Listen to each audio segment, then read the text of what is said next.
Next হচ্ছে land as a resource. তো land as a resource আলোচনা করার আগে আমাদের জানতে হবে যে রিসোর্স বা সম্পদ বলতে আমরা কি বুঝি। তারপর আমরা আলোচনা করব যে ভূমি বা ল্যান্ডকে রিসোর্স বলা যেতে পারে কি পারে না। তো সেক্ষেত্রে বলা যায় যে according to Zimmermann, the word resource does not refer to a thing or a substance, but to a function which a thing or a substance may perform, or to an operation in which it may take part, namely the function or operation of attaining a given end, such as satisfying a want. অর্থাৎ জিমারম্যানের মতে সম্পদ কোনো বস্তু বা পদার্থ নয়, বস্তু বা পদার্থের যে কার্যকারিতা তাই হলো সম্পদ। এই কার্যকারিতা হলো বস্তু বা পদার্থের মধ্যে যে কার্যকরী শক্তি রয়েছে, যেটা মানুষের অভাব পূরণে সমর্থ হয়। অর্থাৎ কোনো এক গ্লাস জল রয়েছে, তাহলেই কিন্তু সেটাকে আমরা সম্পদ বলবো না। সেই জল যখন আমাদের তৃষ্ণা মেটাবে, মানে সেটা যখন আমাদের কোনো কাজে লাগবে, তার মধ্যে যে কার্যকরী শক্তিটা রয়েছে সেটা যখন আমাদের কোনো চাহিদা মেটাতে কাজে লাগবে, তখন সেটাকে আমরা সম্পদ বলি। সুতরাং এবার তাহলে আমরা দেখব যে ল্যান্ডকে আমরা রিসোর্স বলবো কি বলবো না। ভূমি বা জমিকে বা ল্যান্ডকে সম্পদ হিসাবে গণ্য করা হয়ে থাকে। তার কারণ হচ্ছে ল্যান্ড কিন্তু মানুষের বা জীবমণ্ডলে বিভিন্ন কাজে ব্যবহৃত হয়ে থাকে। যেমন বলা যায় যে ল্যান্ড বা ভূমি হলো এক প্রকার রিসোর্স, কারণ ল্যান্ডের কিছু কার্যকারিতা আছে যা মানুষের বিভিন্ন চাহিদা মেটাতে সক্ষম হয়ে থাকে। যেমন ভূমির ওপর সমস্ত mankind, living organism, plants, vegetation অবস্থিত, এবং ম্যানকাইন্ড এবং আদার্স যে অর্গানিজম রয়েছে তারা কিন্তু ল্যান্ডের দ্বারাই কিন্তু সাপোর্টেড। এবং অতীতকাল থেকেই মানবজাতি তার সমস্ত অ্যাক্টিভিটির জন্য ল্যান্ডের ওপর নির্ভরশীল। যেমন বলা যেতে পারে যে ভূমি যেমন আমাদের বাসস্থান, তেমনি ল্যান্ড থেকে আমরা খাদ্য, বস্ত্র সেগুলোও পেয়ে থাকি। এবং মানুষের যে বিভিন্ন কার্যকলাপ, যেমন কৃষিকাজ, খনন কার্য, পশুচারণ, শিল্প, নগরায়ন, রাস্তাঘাট নির্মাণ সবকিছুই কিন্তু ভূমির উপরেই হয়ে থাকে। সেই জন্য ভূমি যেহেতু বা ল্যান্ড যেহেতু মানুষের বিভিন্ন যে চাহিদা মেটায় বা মানুষের বিভিন্ন কার্যকলাপ ম্যাক্সিমাম যেহেতু ল্যান্ডের ওপরই নির্ভরশীল, মানে ল্যান্ডের যেহেতু কার্যকরী ক্ষমতা রয়েছে, সেই জন্য আমরা কিন্তু ল্যান্ডকে অ্যাজ এ রিসোর্স গণ্য করতে পারি, বা ল্যান্ডকে আমরা সম্পদ বা রিসোর্স বলতে পারি।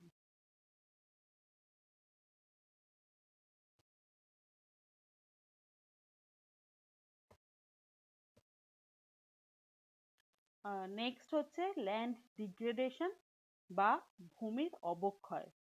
ল্যান্ড ডিগ্রেডেশন বলতে সাধারণত ডিটেরিওরেশন in the quality of land, it's topsoil, vegetation and water resources caused usually by excessive or inappropriate exploitation কে আমরা বুঝে থাকি। সুতরাং বলা যায় যে অবৈজ্ঞানিক উপায়ে অত্যাধিক ব্যবহারের ফলে ভূমির উপরিভাগ ক্ষয়িত হয় এবং তার ফলে ভূমির গুণগত মান হ্রাস পায়। একেই সাধারণত ল্যান্ড ডিগ্রেডেশন বা ভূমির অবক্ষয় বলা হয়ে থাকে। অর্থাৎ আমরা জানি যে ভূমির যে উপরিভাগ, মাটির যে একদম টপ সয়েল যেটা, সেখানে তার যে ভৌত রাসায়নিক যে কোয়ালিটিস গুলো সেগুলো বজায় থাকে এবং যার ফলে মাটির যে উৎপাদনশীলতা সেটা বৃদ্ধি পায়। এবার কোনো কারণে মাটির যে টপ সয়েল সেটা যদি ক্ষয় হয়ে যায় তাহলে তার যে গুণগত যে মান সেটা হ্রাস পায়, তখন তাকে আমরা ল্যান্ড ডিগ্রেডেশন বলে থাকি।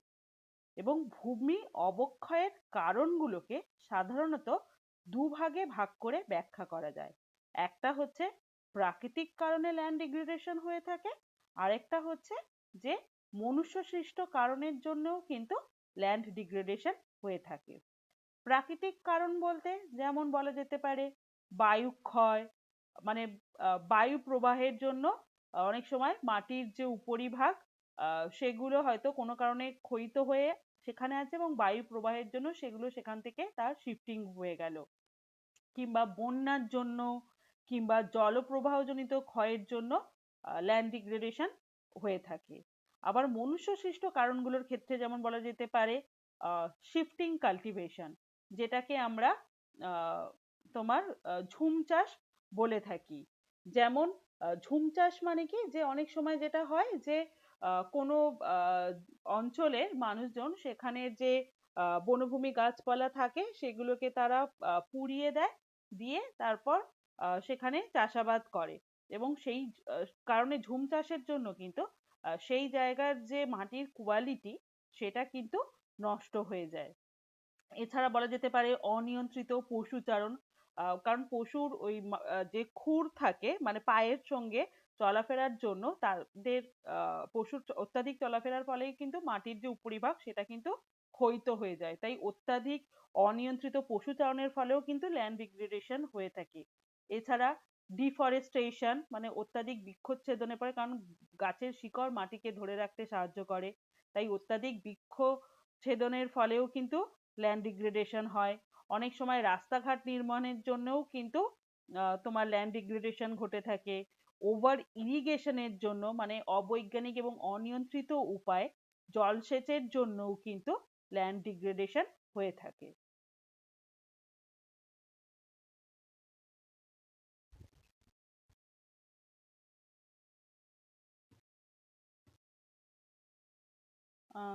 নেক্সট হচ্ছে ভূমি অবক্ষয়ের প্রভাব। ভূমি অবক্ষয়ের প্রভাবে যেগুলো হয় সেটা হচ্ছে প্রথমত মাটির যে ভৌত রাসায়নিক যে গুণ সেটা হ্রাস ঘটে, সেটা হ্রাস প্রাপ্তি হয়।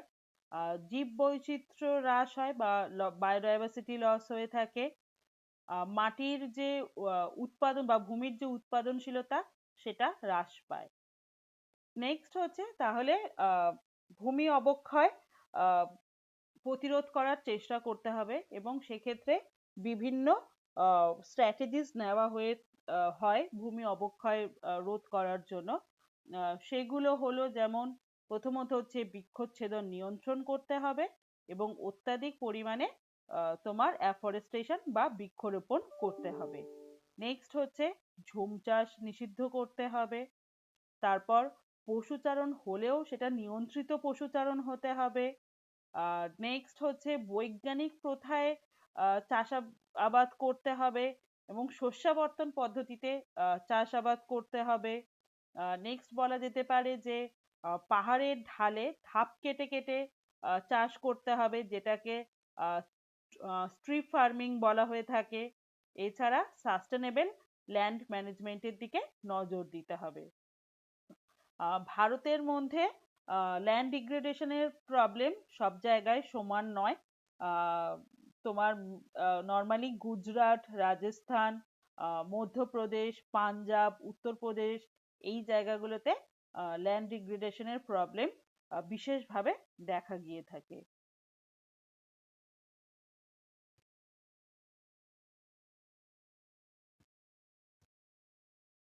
নেক্সট হচ্ছে ম্যান ইনডিউসড ল্যান্ডস্লাইড। সাধারণত বিভিন্ন মানবীয় কার্যকলাপের জন্য যদি ল্যান্ডস্লাইড বা ধস ঘটে থাকে তবে তাকে আমরা ম্যান ইনডিউসড ল্যান্ডস্লাইড বলে থাকি। যেমন বলা যেতে পারে যে বর্তমানে হিমালয় পর্বতে বিভিন্ন অংশে ভূমিধ্বসের সংখ্যা ক্রমান্বয়ে বেড়ে চলেছে এবং এক্ষেত্রে প্রাকৃতিক কারণের থেকে মনুষ্য সৃষ্ট কারণ কিন্তু বেশি দায়ী বলা যেতে পারে।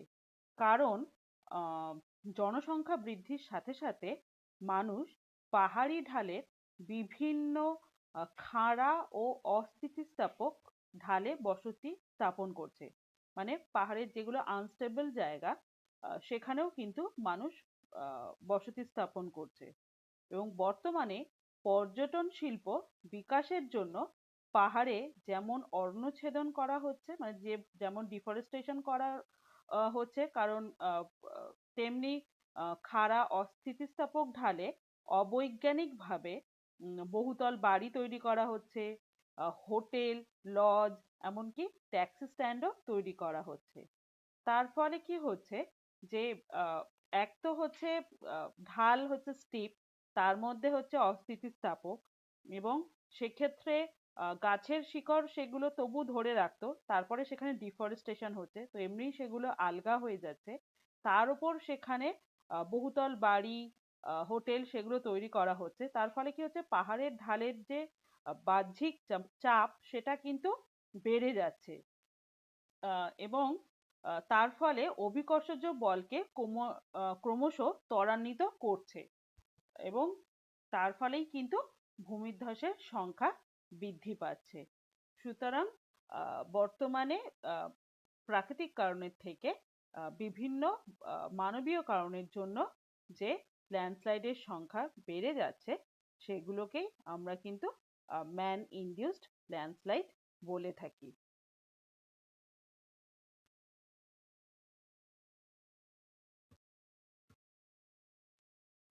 নেক্সট হচ্ছে সয়েল ইরোশন বা ভূমিক্ষয়।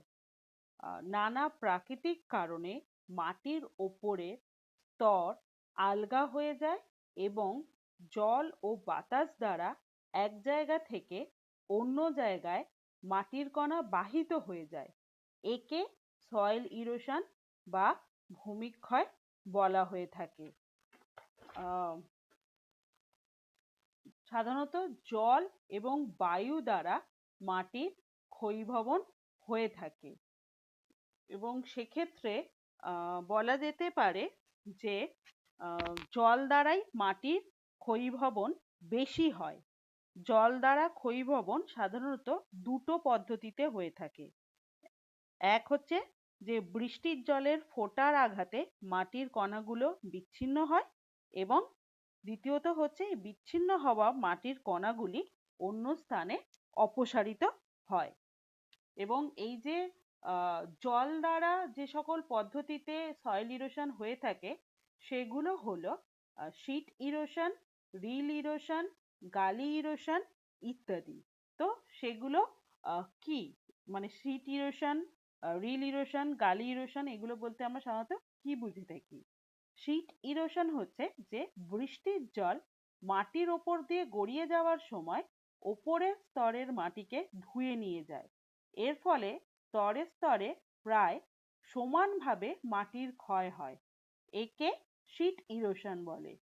এই ধরনের ক্ষয়ীভবন পদ্ধতি সাধারণত ধীর গতিতেই হয়ে থাকে। রিল ইরোশন কি?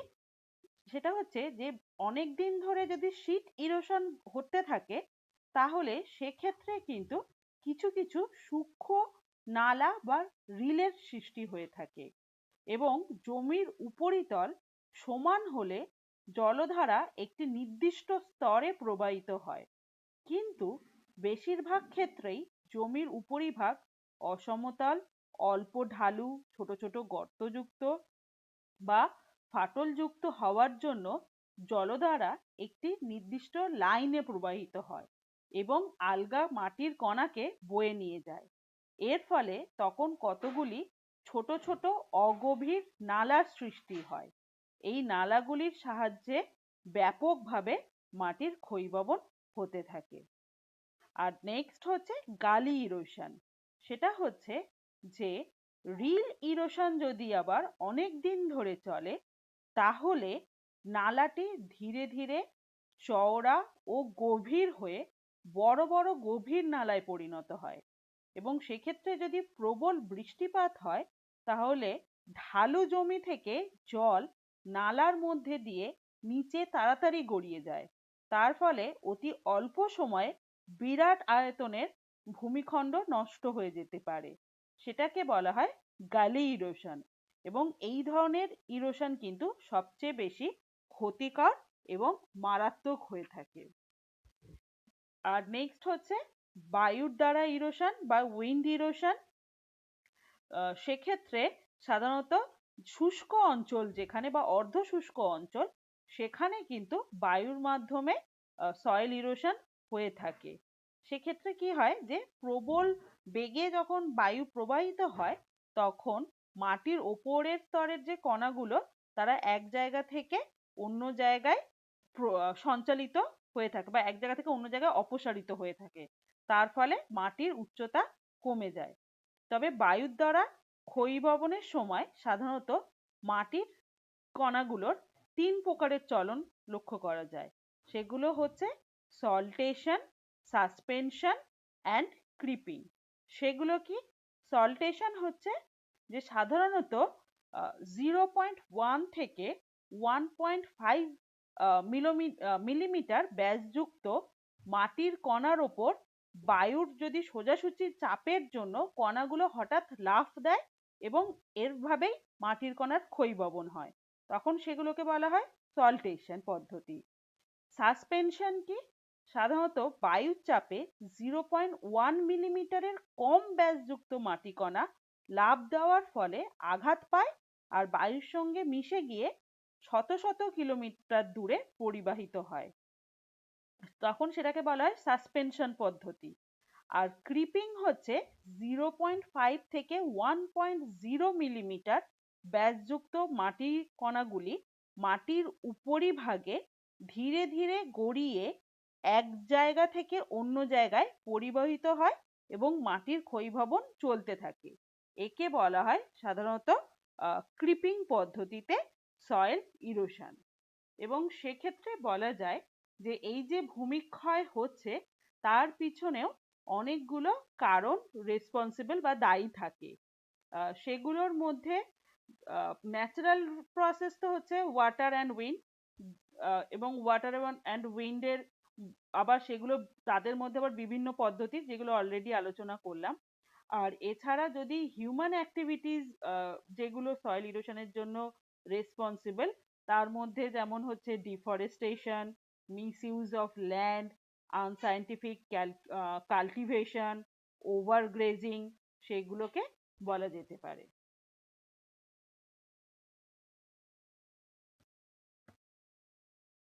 নেক্সট হচ্ছে সয়েল ইরোশনের জন্য যে প্রভাবগুলো দেখা যায় সেটা হচ্ছে যে ভূমিক্ষয়ের ফলে নানা ধরনের ক্ষতি হয়ে থাকে, যেমন উর্বর মাটির অপসারণের ফলে চাষবাসের অসুবিধা হয়, উর্বর জমিতে বালি জমা হয়, ভূমির অবক্ষয় হয়। কারণ আমরা এর আগেই ল্যান্ড ডিগ্রেডেশন পড়েছিলাম। সয়েল ইরোশন মানে হচ্ছে যে তোমার মাটির ওপরের স্তর আলগা হয়ে যাচ্ছে এবং সেটার অপসারণ হচ্ছে, আর সেটা হচ্ছে সয়েল ইরোশন। আর তার ফলেই কিন্তু ল্যান্ড ডিগ্রেডেশন হয়, কারণ মাটির ওপরের যে ভৌত রাসায়নিক যে মাটির যে গুণগুলো ছিল সেগুলো যখন অপসারিত হয়ে যাচ্ছে তার ফলে মাটির যে কোয়ালিটি সেটা নষ্ট হয়ে যাচ্ছে, তার ফলে কিন্তু ল্যান্ড ডিগ্রেডেশন হচ্ছে। আর সয়েল ইরোশনের ফলে কিন্তু ডেজার্টিফিকেশন বা মরুকরণ হয়, এবং অনেক সময় এই যে সয়েল ইরোশন হচ্ছে এবং সেইগুলো কিন্তু বায়ুর দ্বারা অপসারিত হয়ে অনেক সময় অনেক লেক বা জলাধার সেগুলো কিন্তু ভরাট হয়ে যায়। তাহলে ভূমিক্ষয় হচ্ছে একটা বর্তমানে একটা অত্যন্ত গুরুত্বপূর্ণ বিপর্যয় বলা যেতে পারে। সেই জন্য মাটির ক্ষয়রোধ করার জন্য এবং মাটির উর্বরা শক্তি যাতে বজায় থাকে সেটার জন্য বিভিন্ন ব্যবস্থা নেওয়া হয়েছে। সাধারণত মাটির ক্ষয়রোধ এবং মাটির উর্বরা শক্তি বজায় রাখাকে সয়েল কনজারভেশন এবং বা মাটির সংরক্ষণ বলা হয়ে থাকে। এবং মাটি সংরক্ষণের জন্য যে সকল পদ্ধতি অনুসরণ করা হয় তার মধ্যে একটা হচ্ছে ক্রপ রোটেশন, অর্থাৎ প্রতি বছর যদি একই জমিতে একই ফসলের চাষ না করে যদি ঋতুভেদে বিভিন্ন ফসলের চাষ করা হয় তখন সেটাকে ক্রপ রোটেশন বলা হয়। নেক্সট হচ্ছে স্ট্রিপ ক্রপিং বা স্ট্রিপ ফার্মিং, অর্থাৎ ঢালের আড়াআড়ি এবং যথাসম্ভব সমুন্নত একপালি জমিতে সাধারণ ফসল ও পরের স্ট্রিপে ঘন ঘাস বা ভূমিক্ষয় রোধক শস্য চাষ করা। তার ফলেও কিন্তু ভূমিক্ষয় রোধ করা যায়। এছাড়া অ্যাফরেস্টেশন, কারণ ভূমির ওপর গাছপালা থাকলে আমরা জানি যে ভূমিক্ষয় কম হয়। বায়ুতাড়িত যে ক্ষয় নিবারণের জন্য সেই জন্য জমির ধারে বড় বড় গাছ লাগানো হয়। এতে বায়ু জমির শুকনো মাটি উড়িয়ে নিয়ে যেতে বাধা পায়। তাছাড়া জমির ফসল বায়ুর কবল থেকেও রক্ষা পায়। সাধারণত বাবলা, ঝাউ, নিম, শিরীষ, শিশু, তেঁতুল এই ধরনের গাছগুলো লাগানো হয়ে থাকে সয়েল ইরোশন রোধ করার জন্য। এছাড়া বলা যেতে পারে যে পশুচারণ নিয়ন্ত্রণ করতে হবে। তাছাড়া ধাপ চাষ করা হয়ে থাকে সয়েল ইরোশন রোধ করার জন্য। ধাপ চাষ হচ্ছে যে পাহাড়ি এলাকায় ঢালু জমিকে ধাপে ধাপে সিঁড়ির মতো কাটা হয় এবং প্রত্যেকটি ধাপ সমতল করার পর তার চারিদিকে আল বা বাঁধ দেওয়া হয়। এর প্রত্যেকটি ভূমিখণ্ডে ঢালের আড়াআড়ি ফসল লাগানো হয়। এছাড়া মালচিং করা হয়ে থাকে। মালচিং হচ্ছে যে জমির ওপর খড়কুটো, লতাপাতা, পুরনো কাগজ প্রভৃতি বিছিয়ে রাখলে মাটির ক্ষয়ীভবন কম হয়। এই যে উপাদান যেগুলো খড়কুটো, লতাপাতা, পুরনো কাগজ এগুলোকে মাল্চ বলা হয় আর এই পদ্ধতিটাকে মালচিং বলা হয়। সুতরাং সয়েল ইরোশন রোধ করার জন্য এই সকল পদ্ধতিগুলো অবলম্বন করা হয়ে থাকে। আর ইন্ডিয়াতে সাধারণত অন্ধ্রপ্রদেশ, বিহার, গোয়া, গুজরাট, পশ্চিমবঙ্গ প্রভৃতি জায়গায় ব্যাপক মাত্রায় সয়েল ইরোশন লক্ষ্য করা গিয়ে থাকে।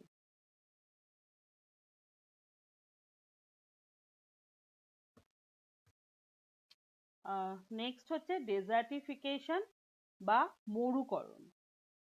কোনো অঞ্চলে বৃষ্টিপাতের হার খুব কম হলে এককালের উর্বর চাষযোগ্য বহু জমি জলবায়ুর পরিবর্তনজনিত প্রাকৃতিক কারণে এবং মনুষ্য সৃষ্ট বিভিন্ন কারণে সময়ের সাথে সাথে তার উর্বরতা ও উৎপাদন ক্ষমতা হারিয়ে ফেলে। এই উৎপাদন ক্ষমতা ক্রমে ক্রমে কমে যাওয়ার প্রবণতাই হলো ডেজার্টিফিকেশন বা মরুকরণ।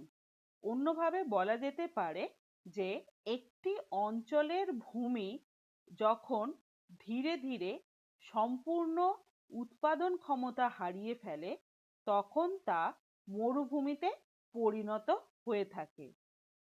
অর্থাৎ desertification is a major land degradation problem in the arid region of the world.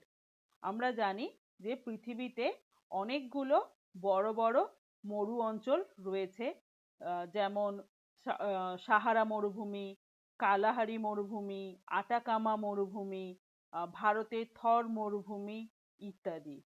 সুতরাং desertification is a type of land degradation in dry lands in which biological productivity is lost due to natural processes or induced by human activities whereby fertile areas become increasingly arid. তো সেক্ষেত্রে বলা যায় যে ডেজার্টিফিকেশন একটি অত্যন্ত ধীর প্রক্রিয়া হলেও চাষযোগ্য জমি এর ফলে একেবারে অনুর্বর হয়ে যায় এবং এই অঞ্চলের উষ্ণতারও ব্যাপক পরিবর্তন হয়ে থাকে। এবং এই ডেজার্টিফিকেশন বা মরুকরণের জন্য যে কারণগুলো দায়ী সেগুলো হচ্ছে ওভার গ্রেজিং মানে অত্যাধিক পশুচারণ, ওভার কাল্টিভেশন বনভূমি ধ্বংস করার মানে ডিফরেস্টেশন, তারপর হচ্ছে অবৈজ্ঞানিক উপায়ে জলসেচ করা, তারপর স্যালিনাইজেশন মানে মাটিতে লবণের আধিক্য বেড়ে যাওয়া, ক্লাইমেট চেঞ্জ, বর্তমানে কিন্তু জলবায়ুর পরিবর্তনও কিন্তু ডেজার্টিফিকেশনের জন্য অত্যন্তভাবে রেসপন্সিবল একটা রিজন। এছাড়া ডাস্ট স্টর্ম সেটার জন্যও কিন্তু মরুকরণ ঘটে থাকে।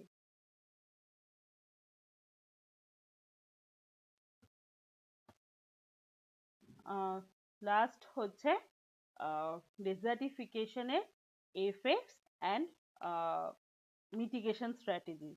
তো মরুকরণ বা ডেজার্টিফিকেশন একটা উল্লেখযোগ্য ন্যাচারাল ডিজাস্টার এবং মরুকরণের ফলে এনভায়রনমেন্ট প্রত্যক্ষভাবে প্রভাবিত হয় এবং তার ফলে মানুষ ও জীবমণ্ডলও প্রভাবিত হয়ে থাকে।